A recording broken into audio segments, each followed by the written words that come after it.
ನಮಸ್ಕಾರ ಸ್ನೇಹಿತರೆ, stock and story YouTube ಚಾನೆಲ್ಗೆ ಸ್ವಾಗತ. ದಿನದಿಂದ ದಿನಕ್ಕೆ ಹೆಚ್ಚುತ್ತಿದೆ ಪೆಟ್ರೋಲ್ ಪ್ರೈಸ್. ಒಂದು ವರ್ಷದಲ್ಲಿ 10 ರೂಪಾಯಿ ಜಾಸ್ತಿ ಆಗಿದೆ.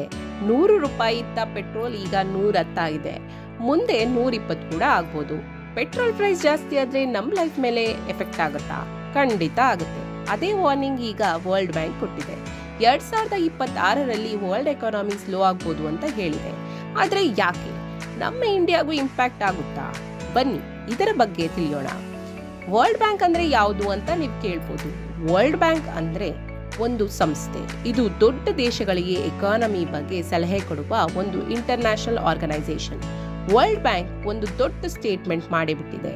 ಮಿಡಲ್ ಈಸ್ಟ್ ನಲ್ಲಿ ನಡೆಯುತ್ತಿರೋ ಯುದ್ಧ ಕಂಟಿನ್ಯೂ ಆದ್ರೆ ವರ್ಲ್ಡ್ ಎಕಾನಮಿ ಸ್ಲೋ ಆಗ್ಬೋದು ಅಂತ. ಫ್ರೆಂಡ್ಸ್, 100 ರೂಪಾಯಿ ಇದ್ದ ಪೆಟ್ರೋಲ್ 120 ಆಯ್ತು. ಆಗ ಏನಾಗುತ್ತೆ? ಲಾರಿ ಓನರ್ಸ್ ಹೆಚ್ಚು ದುಡ್ಡು ಪೆಟ್ರೋಲ್ಗೆ ಕೊಡಬೇಕಾಗುತ್ತೆ. ಟ್ರಾನ್ಸ್ಪೋರ್ಟ್ ಕಾಸ್ಟ್ ಜಾಸ್ತಿ ಆಗುತ್ತೆ. ಟ್ರಾನ್ಸ್ಪೋರ್ಟ್ ಕಾಸ್ಟ್ ಜಾಸ್ತಿ ಆದರೆ vegetable, milk, online delivery charges ಕೂಡ ಜಾಸ್ತಿ. ಕೊನೆಗೆ ಎಲ್ಲದರ ಪ್ರೈಸ್ ಇನ್ಕ್ರೀಸ್ ಆಗುತ್ತೆ.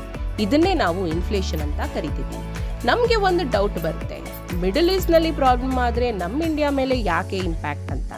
ಯಾಕಂದ್ರೆ ಇಂಡಿಯಾದ 55% ಆಯಿಲ್ ಇಂಪೋರ್ಟ್ ಡಿಪೆಂಡ್ ಆಗಿರೋದು ಮಿಡಲ್ ಈಸ್ಟ್ನ. ಅಲ್ಲಿ ಪ್ರಾಬ್ಲಮ್ ಆದರೆ ಆಯಿಲ್ ಸಪ್ಲೈ ಕಮ್ಮಿ ಆಗುತ್ತೆ. ಸಪ್ಲೈ ಕಮ್ಮಿ ಆದರೆ ಆಯಿಲ್ ಪ್ರೈಸಸ್ ಜಾಸ್ತಿ ಆಗುತ್ತೆ. ಆಯಿಲ್ ಪ್ರೈಸ್ ಜಾಸ್ತಿ ಆದರೆ ಕಂಪನೀಸ್ ಪ್ರೊಡಕ್ಷನ್ ಕಾಸ್ಟ್ ಕೂಡ ಇನ್ಕ್ರೀಸ್ ಆಗುತ್ತೆ. ಕಾಸ್ಟ್ ಇನ್ಕ್ರೀಸ್ ಆದರೆ ಪ್ರಾಫಿಟ್ ಕಮ್ಮಿ ಆಗುತ್ತೆ. ಪ್ರಾಫಿಟ್ ಕಮ್ಮಿ ಆದರೆ ಕಂಪನಿ ಶೇರ್ ಪ್ರೈಸ್ ಕೂಡ ಪ್ರೆಷರ್ಗೆ ಬರುತ್ತೆ. ಇದರಿಂದ ಸ್ಟಾಕ್ ಮಾರ್ಕೆಟ್ನಲ್ಲಿ ಅಪ್ಸ್ ಅಂಡ್ ಡೌನ್ಸ್ ಕಾಣ್ಬೋದು. ವರ್ಲ್ಡ್ ಬ್ಯಾಂಕ್ ಹೇಳಿರೋದು ಏನು ಅಂತ ಅಂದರೆ, ನಾರ್ಮಲ್ ಸಿಚುವೇಶನ್ ಅಲ್ಲಿ 2026ರ ಎಕಾನಮಿ ಅರೌಂಡ್ 2.5% ಗ್ರೋ ಆಗ್ಬೋದು. ಆದರೆ ವಾರ್ ಇದೇ ತರ ಕಂಟಿನ್ಯೂ ಆದರೆ ಗ್ರೋತ್ 1.3% ಆಗ್ಬೋದು ಅಂತ. ಅಂದ್ರೆ ರಿಸೆಷನ್ ಬರ್ಬೋದು ಅಂತ ಅಲ್ಲ, ಆದರೆ ರಿಸ್ಕ್ ಜಾಸ್ತಿ ಇದೆ ಅಂತ ವಾರ್ನಿಂಗ್ ಕೊಡ್ತಿದೆ. ಈ ನ್ಯೂಸ್ ನೋಡಿ ಪ್ಯಾನಿಕ್ ಆಗಬೇಡಿ. ಲಾಂಗ್ ಟರ್ಮ್ ಇನ್ವೆಸ್ಟ್ಮೆಂಟ್ ಮಾಡ್ತಾ ಇದ್ರೆ ಇನ್ವೆಸ್ಟ್ ಮಾಡೋದನ್ನ ಕಂಟಿನ್ಯೂ ಮಾಡಿ. ಫಂಡಮೆಂಟಲಿ ಸ್ಟ್ರಾಂಗ್ ಕಂಪನೀಸ್ ಮೇಲೆ ಇನ್ವೆಸ್ಟ್ ಮಾಡಿ. ಮಾರ್ಕೆಟ್ ಫಾಲ್ ನ ಖಂಡಿತ ಆಪರ್ಚುನಿಟಿ ಅಂತ ನೋಡಿ. ಯಾಕೆ ಅಂದ್ರೆ ಕ್ವಾಲಿಟಿ ಸ್ಟಾಕ್ ಮಾರ್ಕೆಟ್ ಫಾಲ್ ಆದಾಗ ಡಿಸ್ಕೌಂಟ್ ನಲ್ಲಿ ಸಿಗುತ್ತೆ. ಫ್ರೆಂಡ್ಸ್, ನ್ಯೂಸ್ ಕೇಳಿ ಭಯ ಪಡಬೇಡಿ. ಸ್ಟಾಕ್ ಮಾರ್ಕೆಟ್ ನಾಲೆಜ್ ಇದ್ರೆ ಕರೆಕ್ಟ್ ಡಿಸಿಷನ್ ತೆಗೆದುಕೊಳ್ಳೋದು ಈಸಿ.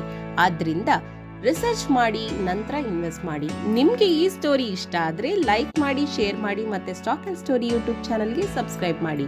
ಜ್ಞಾನವೇ ಮಹಾಶಕ್ತಿ. ಆರ್ಥಿಕ ಸ್ವಾತಂತ್ರ್ಯದ ಮೊದಲ ಹೆಜ್ಜೆ ಸರಿಯಾದ ಹೂಡಿಕೆ. ನಮಸ್ಕಾರ.